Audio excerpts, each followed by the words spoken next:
Well, as was the crack. 2 months ago, Mohamed Diame looked like he didn't even know the rules of football. Now the Newcastle midfield dynamo looks immense in the centre of the park. What has sparked his improvement? So just moving on to Mohamed Diame then, I mean his performances have really improved lately. Yeah. Oh, he'd improve all the time. I thought at first, Mohamed Diame, I thought he was rubbish at first, but I must admit the last few games he's played for us has been top notch. Mohamed Diame got player of the month for a reason. The last few games he's been outstanding. It's not the same player, he's a space alien. He's not the same player we had replaced 3 months ago.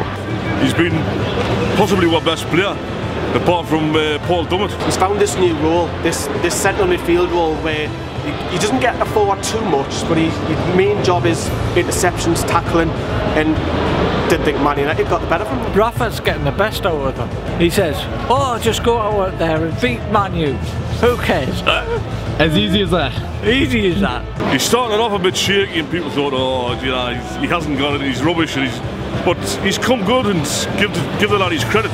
He's worked hard and he looks a good player now. He's got skill, he's got class. He didn't start so well for Newcastle. He was sort of, people were saying he was a bit lazy at the start, but he's playing well now.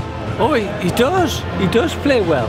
If we don't have people like him, who's pretty much tall in your midfield, makes a hell of a difference. Height is always important. For a player who was as down and playing as bad as what he was, to come back and actually play better than what he has done in the past, in a team like ours, it's difficult for him. Oh, height. I guess that's why Jack Colback was fucked. Anyway. When he came, I was like, oh, really? And then he was playing that number 10. We had that problem last season with him and Perez. And he just, yeah, he had a couple of good games, but apart from that, majority of the season, he was awful even in the Championship. It was like, and we really thought we were going to sell him in the summer, and we found a new role for him. You know, this centre midfield role, and he's now first choice. He's keeping Mikel Merino at the side. He's keeping Isaac Hayden out, and you would never say that at Christmas. You would never ever say that about Mohamed Diame. And fair credit him, because he's actually come out and said, "Look, I'm not performing. I should be doing better." And now look at him, and fans are loving it. I just thought every time he got the ball, every time the ball was passed to him, he gave it away.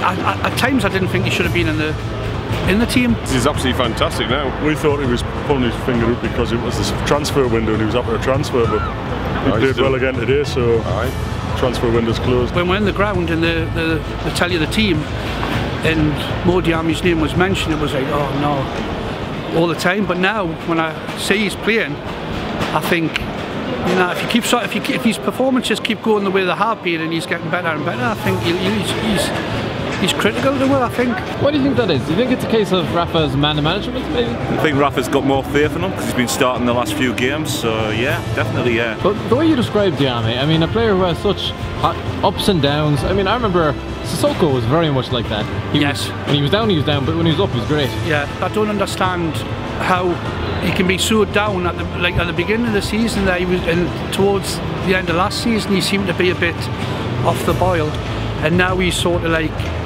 I don't know if someone spoke to him or the manager's had a word with him or turned around and told him, look, you're going to have to pull your socks up or what, I don't know, but if he keeps in the performances he's doing at the moment, then he deserves to be in the team. I would say something different. I would say this. One of the side effects to not spending any money in the January transfer window is there's a more fierce competition for places. He's all over the pitch, his tackles are going in, and he's another one there whose passion seems to have picked up. If we'd spent brought 4 or 5 players in, then he'd definitely not get a game. But we haven't. And so what that means is, yeah, he might actually get on the pitch, and I think it encourages a lot of players who have maybe been sidelined a bit to up their game because of his room. At Newcastle, all you want is a player to go on the field and be passionate, like we are about the club, and show them that we're no different than any other fans, I don't think, but at Newcastle also want is passion and belief.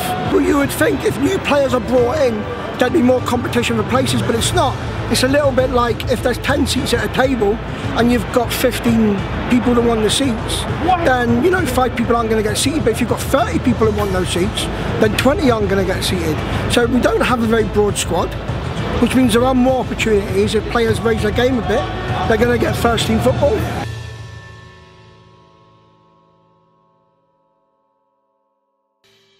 Thanks for watching. Don't forget to like, share and subscribe.